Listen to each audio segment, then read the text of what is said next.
Students, welcome to online classes. आज हम बात करने वाले हैं बीएसटी चैप्टर नंबर 1 के पार्ट 4 की। ये लास्ट वीडियो है इस चैप्टर का, तो इसे ध्यान से सुनिए और अगर वीडियो पसंद आए तो इसे लाइक, सब्सक्राइब और शेयर करना मत भूलिएगा। लास्ट वीडियो में हमने बात की थी क्लासिफिकेशन ऑफ बिजनेस के बारे में। इसमें हमने दो इसके पार्टीशंस पढ़े थे, इंडस्ट्री और कॉमर्स। इंडस्ट्री की बात हमने कर ली थी। कॉमर्स के बारे में हमने सिर्फ उसके कॉमर्स की डेफिनेशन के बारे में जाना था। आज हम उसी के पार्ट्स को जो है समझेंगे कि आखिर कॉमर्स के अंदर क्या क्या चीज़ें आती हैं, जैसे कि ट्रेड हो गया और ऑक्सरीज टू ट्रेड हो गया। तो आज हम इनकी बात करने वाले हैं। तो चलिए स्टार्ट करते हैं। तो स्टूडेंट्स, ट्रेड क्या होता है? ट्रेड होता है जब हम गुड्स और सर्विसेज को सेल करते हैं, ठीक है, with the objective of earning profit. ठीक है, जब भी कोई भी हम काम कर रहे हैं, जैसे खरीद रहे हैं, बेच रहे हैं कोई भी गुड्स और सर्विसेज को, किसके ऑब्जेक्टिव से? प्रॉफिट अर्न करने के ऑब्जेक्टिव से, तो उसको हम क्या कहते हैं? ट्रेड। अब ये भी जो है इसकी भी कैटेगरीज हैं। इसको जो है तीन, वैसे तो दो कैटेगरी में बांटा गया है। Internal trade.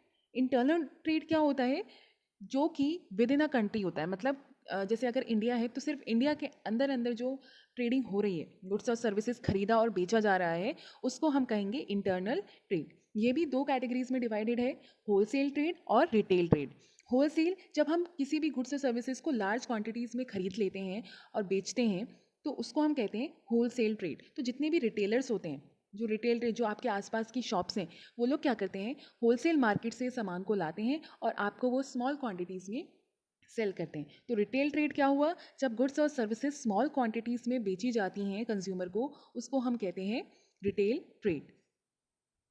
अब ट्रेड का ही दूसरा है एक्सटर्नल ट्रेड। अभी हमने इंटरनल ट्रेड की बात की, अब हम बात करेंगे एक्सटर्नल ट्रेड की। एक्सटर्नल ट्रेड वो होता है जो दो या दो से ज़्यादा कंट्रीज़ के बीच में होता है। मतलब इंडिया अगर अमेरिका, फ्रांस, जर्मनी, जापान, इन कंट्रीज़ के साथ ट्रेड कर रहा है, तो उसको हम एक्सटर्नल ट्रेड कहेंगे। ठीक है, इसको भी जो है तीन कैटेगरीज में बांटा गया है, इम्पोर्ट ट्रेड, एक्सपोर्ट ट्रेड और इंटरपोर्ट। इम्पोर्ट ट्रेड क्या होता है? जब हम दूसरी कंट्री से कुछ परचेज करते हैं, ठीक है, दूसरी कंट्री से कुछ मंगवाते हैं, तो उसको हम इम्पोर्ट ट्रेड कहेंगे। देन एक्सपोर्ट ट्रेड क्या होता है? जो हम दूसरी कंट्री में सेल करते हैं। जैसे हमने जो है कार बनाया और वो जो है हमने जापान में बेचा, फ्रांस में बेचा या कहीं भी बेचा, या जापान ने इंडिया को बेचा, तो वो क्या है? एक्सपोर्ट ट्रेड है। ठीक है। देन इंटरपोर्ट क्या होता है? जब हम इंपोर्टेड गुड्स को जो है दूसरी कंट्री में एक्सपोर्ट करते हैं। इन द सेंस, जैसे मान लो इंडिया ने जो है अमेरिका से कुछ गुड्स मंगवाए, ठीक है, और वो गुड्स उसने नेपाल को बेच दिए, ठीक है, कुछ प्रॉफिट में। तो ये क्या हुआ? इंटरपोर्ट हुआ। तो इंपोर्ट क्या होता है? जो हम दूसरी कंट्री से खरीदते हैं। और एक्सपोर्ट क्या होता है? जो हम दूसरी कंट्री को सेल करते हैं। और इंटरपोर्ट क्या होता है? जब हम किसी गुड्स को दूसरी कंट्री से खरीद के किसी तीसरी कंट्री को बेच देते हैं। ठीक है, तो ये हो गया हमारा एक्सटर्नल ट्रेड। अभी हमने इंटरनल और एक्सटर्नल ट्रेड की बात की। ये जो हमने पढ़ा, ये ट्रेड के अंदर पढ़ा। अब हम पढ़ रहे हैं ऑक्सिलरीज टू ट्रेड। मतलब ट्रेडिंग में कौन कौन सी चीज़ें हम जो है हेल्प करती हैं, कौन कौन सी जो हमारी रुकावटें होती हैं। कौन सी रुकावटें? जो प्रोडक्शंस जहाँ पे हो रही है, मान लो झारखंड के किसी एक राज्य में प्रोडक्शन हो रहा है, ठीक है, वहाँ पे माइनिंग एक्टिविटी हो रही है। अब वहाँ पे माइनिंग एक्टिविटी हो रही है, उसकी जो मैन्युफैक्चरिंग है वो वेस्ट बंगाल में हो रही है, एंड वेस्ट बंगाल से फिर वो बाकी जो है पूरी ऑल ओवर इंडिया में जो है उसको सेल किया जा रहा है। तो ये जो प्रोसेस हो रहा है, मतलब झारखंड से west Bengal to all over the country, तो ये जो है कैसे हो पा रहा है? ये ऑक्सिलरीज टू ट्रेड की वजह से हो रहा है, क्योंकि इसमें जो है ट्रांसपोर्टेशन आता है और बाकी सर्विसेज आती हैं जो हेल्प करती हैं एक ट्रेड को एक जैसे प्रोडक्शन को जो है सेलिंग करने में, डिस्ट्रीब्यूशन करने में जो है हेल्प करती है। तो अभी इसमें हम जानते हैं कि क्या क्या चीज़ें आती हैं। इसमें सबसे पहले आता है ट्रांसपोर्टेशन एंड कम्युनिकेशन। कोई भी गुड्स को एक जगह से दूसरी जगह ले जाने के लिए हमें ट्रांसपोर्टेशन की ज़रूरत तो ज़रूर पड़ेगी। ठीक है, चाहे वो किसी भी जगह प्रोड्यूस किया जा रहा हो और उसे हमें डिफरेंट जगह पे अगर भेजना है, सेल करना है, तो उसके लिए हमें ट्रांसपोर्टेशन की ज़रूरत पड़ेगी। साथ ही साथ कम्युनिकेशन की भी ज़रूरत पड़ेगी। ठीक है, हमें किसको गुड्स भेजने हैं भाई, हमें उससे बात करनी पड़ेगी, उस ट्रेडर से बात करनी पड़ेगी। हम जो भी होलसेलर है उससे बात करेंगे, तब जाके ही तो हम ट्रेडिंग कर पाएंगे। ठीक है, तो कम्युनिकेशन भी ज़रूरी है, ठीक है, प्रोड्यूसर और सेलर के बीच में। तो उसके लिए जो है टेलीफोन्स हैं, फैक्स हैं, इंटरनेट है, तो ये सारी चीज़ें जो है वो कम्युनिकेशन में आ जाती हैं। तो ये दोनों ही इंपॉर्टेंट है। देन नेक्स्ट आता है आपका बैंकिंग एंड फाइनेंस। बिज़नेस की जितनी भी डीलिंग होती हैं, चाहे वो परचेज़ करने में हो, सेल करने में, जो भी पैसा खर्च होता है या प्रॉफ़िट होता है, वो सारा कुछ जो है हम कहाँ रखते हैं? बैंक में रखते हैं। जितना भी पैसा हम रखते हैं वो बैंक में रखते हैं। तो बैंक की जो है एक अपनी जो है इम्पोर्टेंस है किसी भी बिज़नेस को चलाने के लिए, ठीक है? बिज़नेसमैन जो है अपना करंट अकाउंट बैंक में जो है रखते हैं, खोलकर ओपन करवाते हैं, ताकि वो रोज़ डीलिंग वाली एक्टिविटीज़ जो है वो बैंक के थ्रू कर सकें। मतलब रोज़ कोई ना कोई एक्सपेंस तो खर्च होता ही है, ठीक है? तो वो किसके ज़रिए वो कर पाते हैं? बैंक के थ्रू कर पाते हैं। देन उसके बाद आता है इंश्योरेंस। देखो इंश्योरेंस क्यों होता है? क्योंकि गुड्स का जो है कभी भी मान लो आग लग गई, चोरी हो गया, ठीक है? कोई नेचुरल कैलेमिटीज़ आ गई, ठीक है? फ्लड आ गया या फिर डिज़ास्टर आ गया, मतलब अर्थक्वेक आ गया, कुछ भी आ गया, तो उसके लिए क्या होता है, कंपनी जितने भी बिजनेसमैन होते हैं अपना इंश्योरेंस करवा के रखते हैं अपनी कंपनी का, अपनी अपनी इंडस्ट्रीज़ का, ताकि ऐसे ऐसे कोई अनयूजुअल लॉसेस होते हैं तो उस टाइम पे वो इंश्योरेंस जो है वो उनके काम आ सके। तो ये भी ऑक्सिलरीज हैं ट्रेड के। देन नेक्स्ट आता है आपका वेयर हाउसिंग। अब जितनी भी गुड्स और सर्विसेज प्रोड्यूस कर रहे हैं, लार्ज क्वांटिटीज़ में हम प्रोड्यूस करते हैं, तो उसको स्टोर करने की बहुत बड़ी प्रॉब्लम आती है।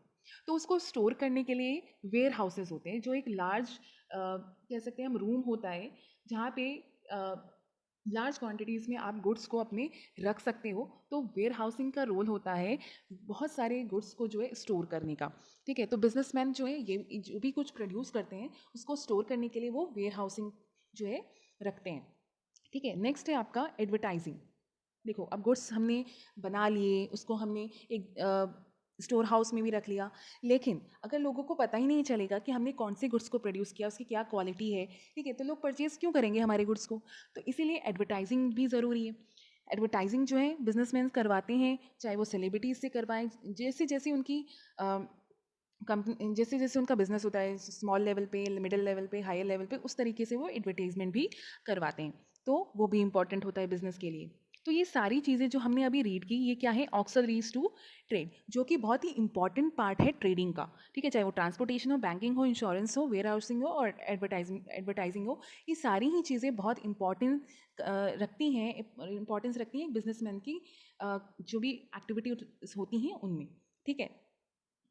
नेक्स्ट आता है आपका बिजनेस रिस्क। अब ये बिजनेस रिस्क क्या होता है? देखो कोई भी बिजनेस स्टार्ट जब हम करते हैं तो उसमें जो है कोई ना कोई रिस्क ज़रूर इन्वॉल्व होता है। देखो ज़रूरी नहीं है कि तुमने जो है बिजनेस स्टार्ट किया तो आप स्टार्टिंग में ही तुम्हें प्रॉफिट होने लगेगा, नहीं।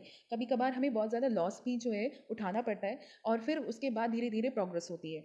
या फिर कभी कभी क्या होता है कि नेचुरल कैलेमिटीज़ आ जाती है जिससे हमारे को बहुत ज़्यादा लॉस हो जाता है, या फिर डिमांड बढ़ जाना या घट जाना। मान लो आपने बहुत ज़्यादा प्रोडक्ट बना लिया लेकिन डिमांड उसकी कम हो गई, ठीक है? और जो प्राइस थे आपने जितना सोचा था उतने में नहीं बिके, ठीक है?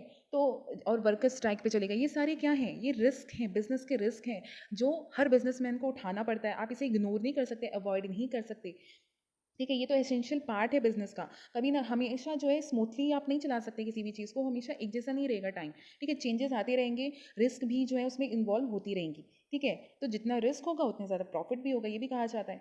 तो अब हम जानते हैं कि क्या क्या कॉजेज़ हैं बिजनेस रिस्क के, ठीक है? तो इसमें सबसे पहले आता है नेचुरल कॉज। नेचुरल कॉज जैसे मान लो कि आपका जो बिजनेस है, मतलब फ्लड की वजह से प्रॉब्लम हुई, अर्थक्वेक, सूखा पड़ गया, ठीक है? ये इसमें तो सबसे ज़्यादा जो है लॉस होता है लाइफ का, प्रॉपर्टी का, इनकम इन बिजनेस, ठीक है? कभी कभी अर्थक्वेक की वजह से पूरा बिजनेस जो है, मतलब जहाँ पे आपने बिल्डिंग सेटअप की थी वो बिल्डिंग ही ख़त्म हो गई, ख़राब हो गई, ठीक है? सूखा पड़ गया, कोई काम ही नहीं है लोगों के पास। तो ऐसे केस, ये सारे क्या है? नेचुरल कॉजेज़ हैं। देन इसके बाद आता है ह्यूमन कॉज। ह्यूमन कॉज क्या होता है? जैसे वर्कर स्ट्राइक पे चले गए, ठीक है? एम्प्लॉयज़ की केयरलेसनेस की वजह से जो है एम्प्लॉयज़ ने धोखा दे दिया, आपकी जो है कुछ जो सीक्रेट डॉक्यूमेंट्स थे किसी और को ट्रांसफ़र कर दिए, ठीक है? और मैनेजमेंट जो है वो अच्छा नहीं है आपका, और हमेशा जो है लड़ाइयाँ होती रहती हैं, स्ट्राइक्स होते रहते हैं आपकी आपकी कंपनी में, तो वो भी क्या है? ह्यूमन कॉजेज़ हैं।